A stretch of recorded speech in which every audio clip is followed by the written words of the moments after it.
सधैँ चाहिँ भैरवा भजन टोली यस शनिबार पनि उपस्थित भएको छ। अहिले भने अलिकति फरक र नौलो तरिकाले हामी तपाईँहरूसँग उपस्थित हुँदैछौँ। आउँदो जेठ 23 गते शनिबार संस्कृत विद्याश्रम भैरवा जुन समग्र भैरवा क्षेत्रकै आध्यात्मिक धरोहर रहेको छ, उक्त दिन यो स्थानमा तपाईँहरूलाई 5:30बाट हामीले 7:30सम्म भजन सन्ध्या सहितको साँझको रमाइलो कार्यक्रम राखेका छौँ।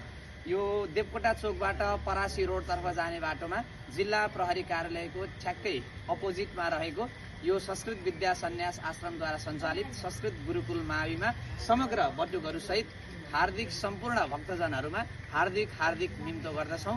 उक्त दिन तपाईँहरू सबैजना जुटेर हामी सबै मिलेर त्यो दिनलाई अझ थप एउटा आध्यात्मिक साँझ बनाउँछौँ भन्दै सम्पूर्ण फेरि पनि निम्तो गर्दै बिदा हुन चाहन्छौँ। धन्यवाद। जय सम।